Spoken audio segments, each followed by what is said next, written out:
একটা বুদ্ধি প্রতিবন্ধীর একটা ছেলে, এই ছেলেটাকে দিয়ে তো তারা বলাচ্ছে একদিকে হলো যে বাংলাদেশে যে যে যে ইতিহাস, যে নিকৃষ্ট ইতিহাস সৃষ্টি হয়েছে, যে একটা ফ্যাসিস্টের পতন হলো, আওয়ামী লীগ তো তাদের প্লান্টেড। বাংলাদেশের দুর্ভাগ্য হয়েছে যে বাংলাদেশ স্বাধীনতার যুদ্ধে তারা নেতৃত্ব দিচ্ছে, কিন্তু এই দলটা একটা দুর্বৃত্তি দল সবসময় ছিল। এখানে কোনো ভালো নেতা আসে নাই, কোনো ভিশনারি নেতা আসে নাই।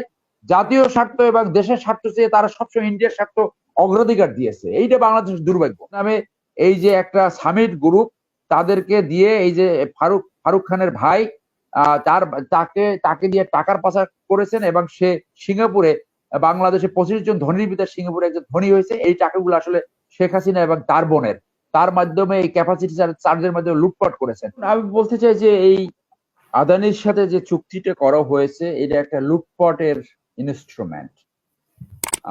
ভারত বাংলাদেশে আওয়ামী লীগকে ক্ষমতায় রেখে তাদের মেইন এজেন্ডা ছিল এদেশকে লুটপাট করা। সেই লুটপাট করতে হলে ভারতের প্রয়োজন ছিল আওয়ামী লীগকে জনগণ থেকে বিচ্ছিন্ন করে ফেলা, ক্ষমতায় থাকার জন্য তাদের উপরে কমপ্লিটলি ডিপেন্ডেন্সি সিনড্রোম সৃষ্টি করা, completely dependent. So Awami League ক্ষমতায় থাকার জন্য 2008-এর যে নির্বাচনটা ছিল, সেই নির্বাচনটাই ছিল একটা পাতানো নির্বাচন। এটা রয়ের অর্কেস্ট্রেটেড, তাদের পরামর্শে ওই নির্বাচনটি পাতানো ছিল। কারণ ঘোড়া ডিপ্লোমেসির মাধ্যমে মঈন আহমেদ অলমোস্ট এটা এগ্রিমেন্ট করে ফেলছে যে আওয়ামী লীগ কি ক্ষমতা আনতে হবে। সেইখানে ঘোড়া ডিপ্লোমেসির কথা আমাদের মনে আছে, আরো অনেক কিছু। এবং বাংলাদেশে 3 জন সেনাপ্রধান সবচেয়ে বেশি রয়ের পারপোজ সার্ভ করেছে এবং ডাইরেক্ট র কর্তৃক ইমপ্লান্টেড।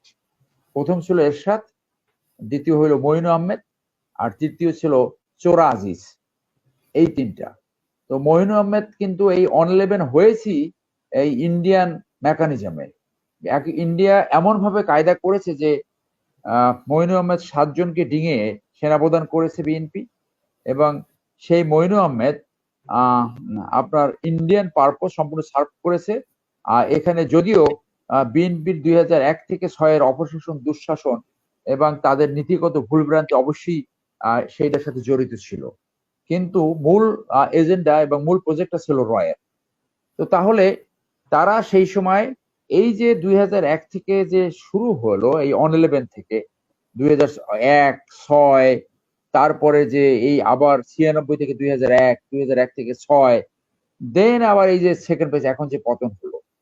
তো এই 15 বছর অন11 থেকে শেখ হাসিনার পতনের আগ পর্যন্ত ইন্ডিয়া যেভাবে খুশি সেইভাবে বাংলাদেশকে প্রভাব বিস্তার করছে, যেভাবে খুশি তাদের পছন্দের লোককে পদায়ন করতে পেরেছে। তাদের 15 লক্ষ লোককে বাংলাদেশে বিনে ওয়ার্ক পারমিটে তারা কাজ করতে সমর্থ হয়েছে। 120টা চুক্তি অথবা সমঝোতা স্মারক তারা স্বাক্ষর করেছে, যেখানে বাংলাদেশের স্বার্থ রক্ষিত হয়নি। আমরা সেই জন্য প্রসঙ্গ যখনই আসে তখনই দাবি জানাচ্ছি, এই বিপ্লবী সরকারের একটি বড় কাজ হবে এই 120টি সমঝোতা স্মারক অথবা চুক্তি সেইটাকে রিভিউ করে, যেটা বাংলাদেশের স্বার্থের বিপক্ষে গিয়েছে সেইটাকে এখনই বাতিল করতে হবে, দ্রুত বাতিল করতে হবে। আর এই যে আপনার জয়কে দিয়ে আপনি যে বললেন যে জয়কে দিয়ে বলাচ্ছে কিনা, এটা তো পরিষ্কার। কারণ এই যে আনভিশনারি, তার একটা বুদ্ধি প্রতিবন্ধীর একটা ছেলে, এই ছেলেটাকে দিয়ে তো তারা বলাচ্ছে একদিকে হলো যে বাংলাদেশে যে যে যে ইতিহাস, যে নিকৃষ্ট ইতিহাস সৃষ্টি হয়েছে, যে একটা ফ্যাসিস্টের পতন হলো, ফ্যাসিস্ট পালিয়ে গেল, 350 জন এমপি, 300 জন পাতানো এমপি এবং 50 জন ওই যে বলে মানে 50 সেট গহনা, একটা সরকারের ক্যাবিনেট, একটা সরকারের সমস্ত এমপি, মানে এই পাতানো এমপি সহ জাতীয় পার্টি কয়েকজন আছে আর কি, আর বাকি সব পালাই গেছে। এইটা আপনি পৃথিবীর ইতিহাসে খুঁজে পাবেন না। তার মানে হলো যে আপনার বাংলাদেশকে এইখানে যদি রাখতে পারে ইন্ডিয়া, যে ক্ষমতায় থাকার জন্য তাদের উপরে ডিপেন্ড করবে, আর যারা ক্ষমতায় ভবিষ্যতে যেতে চায় তারাও তাদের উপর ডিপেন্ড করে, এবং অন্য দলগুলো এই যে জাতীয় পার্টি তো রয়ের ঔরসে জন্ম, এবং ওইখানেই তাদের ক্যারাপি সবসময় চলে। যার জন্য আপনার যে এই বাংলাদেশকে এমন একটা জায়গায় তারা সবসময় নিতে চায় যে যে সরকারই আসুক না কেন তাদের উপরে যাতে ডিপেন্ড করে, এইটা প্রফেসর ইউনূস সাহেব বুঝতে পেরেছে। এবং প্রফেসর ইউনূস সাহেব অলরেডি বলেছেন যে ইন্ডিয়া যদি বাংলাদেশকে আনস্টেবল করার চেষ্টা করে তাহলে তাদের সেভেন সিস্টার আনস্টেবল হবে। That is the spirit of the foreign policy. Foreign পলিসির এই স্পিরিট থাকতে হবে। যার জন্য ওই ওই ওই ওই যে আপনার বুদ্ধি প্রতিবন্ধী ছেলেকে দিয়ে বলাচ্ছে, কারণ তারা তো ইতিমধ্যে বলেছে যে হাসিনাকে কিছুটা সময় দিতে চায় রাজনীতিতে ফেরত আসার জন্য। এটা তাদের প্ল্যান। তারা ওখানে তারা এই বাংলাদেশের গণহত্যাকারী একটা অপরাধীকে, যার নামে ইতিমধ্যে 10-12টা কেস হয়ে গেছে, তাকে তারা আশ্রয় দিয়েছে। কারণ এটা তো শেখ হাসিনা তো তাদের প্লান্টেড, আওয়ামী লীগ তো তাদের প্লান্টেড। বাংলাদেশের দুর্ভাগ্য হয়েছে যে বাংলাদেশ স্বাধীনতা যুদ্ধে তারা নেতৃত্ব দিচ্ছে, কিন্তু এই দলটা একটা দুর্বৃত্তি দল সবসময় ছিল। এখানে কোনো ভালো নেতা আসে নাই, কোনো ভিশনারি নেতা আসে নাই। জাতীয় স্বার্থ এবং দেশের স্বার্থ চেয়ে তারা সবসময় ইন্ডিয়ার স্বার্থ অগ্রাধিকার দিয়েছে। এইটা বাংলাদেশের দুর্ভাগ্য। যার জন্য এইটার বিপরীতে যে বিএনপি জিয়াউর রহমান পরিচালিত করেছে, বিএনপি সেই জায়গায় নাই। এই জন্য জাতীয় স্বার্থ দেখার মতো বাংলাদেশের দল খুব কমই আছে। ওই জন্য যে চুক্তিটা সর্বশেষ যে 7টা সমঝোতা স্মারক চুক্তি করেছে, যেখানে বাংলাদেশের রেল লাইন তাদেরকে দিয়ে আসছে, মানুষকে এটা চরমভাবে আঘাত করছে। এদেশের দেশপ্রেমিক মানুষ, এদেশের জাতীয়তাবান মানুষকে আঘাত করেছে। এইটা প্রচারে আসে নাই, প্রসারে আসে নাই, এইটা বলে নাই। কিন্তু ইমিডিয়েট কারণ যে দুইটি ছিল, একটা কোঠা আন্দোলন আর একটা হচ্ছে এই 7টা চুক্তি। এইটার সাথে পুঞ্জীবিত ক্ষোভ হয়ে গেছে, যেটা আপামর জনসাধারণ যখন এক হয়েছে তখন এই ফ্যাসিস্ট সরকার পতন হয়েছে। এই ক্রেডিট 99% এই দেশের ছাত্র জনতার। আজকে এক জায়গায় প্রাইভেটলি আলোচনা হচ্ছিল যে বাংলাদেশে এই আওয়ামী লীগের যেভাবে পতন হয়েছে, এই ফ্যাসিস্টের যেভাবে পতন হয়েছে, এইটা কোনো জেনারেলও এইভাবে প্ল্যান করতে পারত না, অন্য কোনো পলিটিক্যাল নেতা ওইভাবে প্ল্যান করতে পারে না। তারা তো চেষ্টা করেছে অনেক, তারা পারেনি। কিন্তু কারা পেরেছে?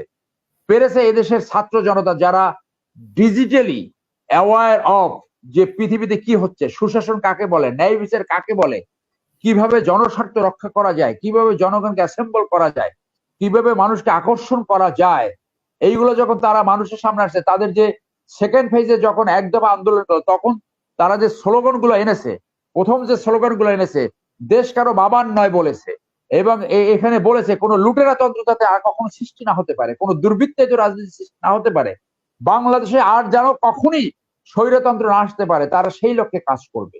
যার জন্য আমি বলি যে এই লুটেরাতন্ত্রের বিপক্ষে মানুষ রায় দিয়েছে, এবং সফল বিপ্লব হলো জনগণের সবচেয়ে বড় ম্যান্ডেট। আমি সেই জন্য বলি যে তাদের যে প্রায়োরিটি জবগুলোর ভিতরে একটা জব হলো, আমি এখনো বলবো সংবিধানকে পুনরায় লেখা, বর্তমান সংবিধান রহিত করে নতুন সংবিধান রচনা করা দরকার যদি রাজনৈতিক বন্দোবস্ত সেই জায়গায় আনতে চায়। আর আরো প্রায়োরিটি জবের ভিতর যেগুলো রয়েছে, যে যারা দুর্নীতিবাজ তাদেরকে বিচার করা, বিদেশে যে অর্থ পাচার হয়েছে সেগুলোকে বাংলাদেশে ফেরত আনা, এই চুক্তিগুলো রিভিউ করে চুক্তি বাতিল করা।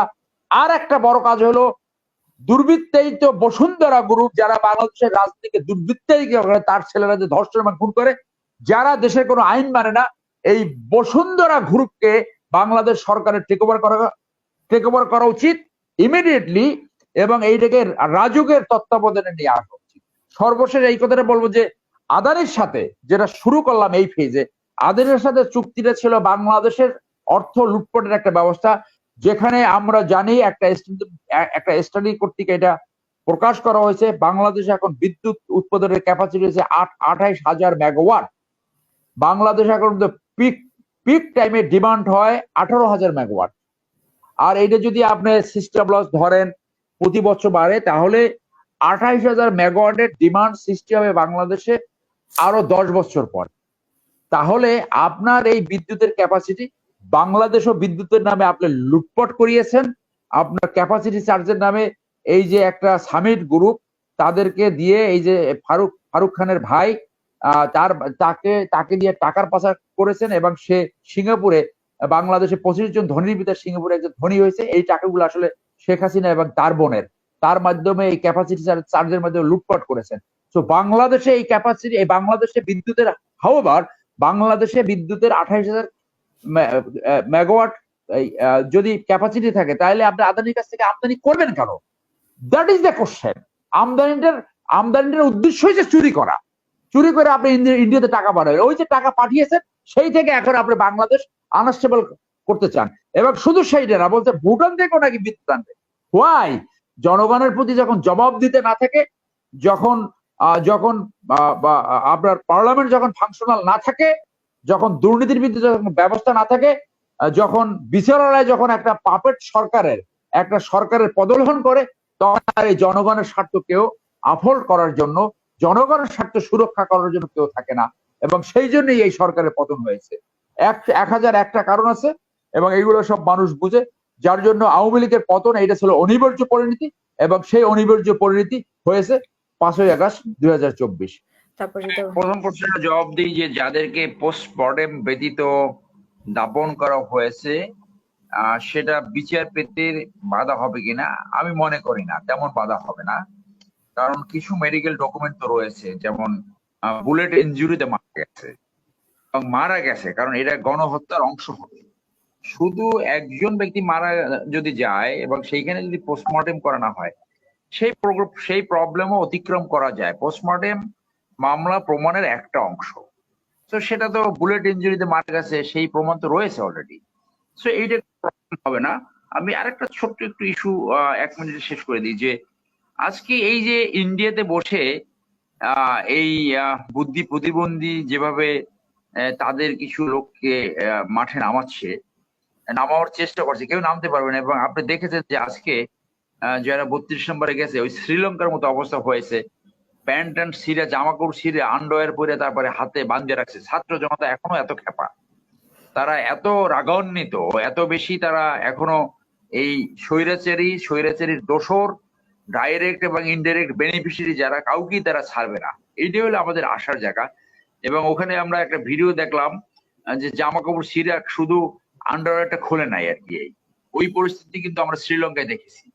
সো যাদেরকে, যে সমস্ত নেতা কর্মীদেরকে ফেলে রেখে পুরো পরিবার পালাইয়া তারা নিরাপদ জায়গায় যেতে পারে, নিরাপদ জায়গায় বসে অবস্থান করছে, সিনেমা দেখতেছে, ভালো ভালো খাবার দাবার করছে, আরো আমোদ ফুর্তি করছে, তাদের কথায় আপনারা নামবেন কিনা এইটা তাদের ভেবে দেখা উচিত। এখানে যদি আওয়ামী লীগ রাজনীতি ভবিষ্যতে করতে চায়, আগে তাদের এই যে মানবতা বিরোধী অপরাধ এবং গণহত্যার বিচার ফেস করতে হবে। এবং জামাতকে যেরকম ব্যান্ড করার জন্য সুপারিশ করেছিল, জামাতকে যে ধারা ব্যবহার করে ব্যান্ড করেছিল, একইভাবে আওয়ামী লীগ ব্যান্ড হতে পারে, ব্যান্ড করার সুযোগ রয়েছে, এবং ওই একই ধারা তাদের ক্ষেত্রে প্রযোজ্য হবে। অতএব যারা আওয়ামী লীগ করতে চায়, যারা এখনই এই মুহূর্তে 2 দিন হলো পতন হয়নি, যারা লাভ দিয়ে পড়ে, তাদের ভাবা উচিত যে তারা এই দাসত্ব বরণ করবে কিনা। তাদেরকে বিপদে ফেলে যে তার পরিবার পরিজন নিয়ে আরামসে চলে গেছে, আর আপনারা এখানে উলঙ্গ হবেন, রশি দিয়ে বাঁধবে, এই যে তাদের ভেবে দেখা উচিত। আর যদি দাসত্ব বরণ করেন, ইউ ফেস দ্য কনসিকুয়েন্স।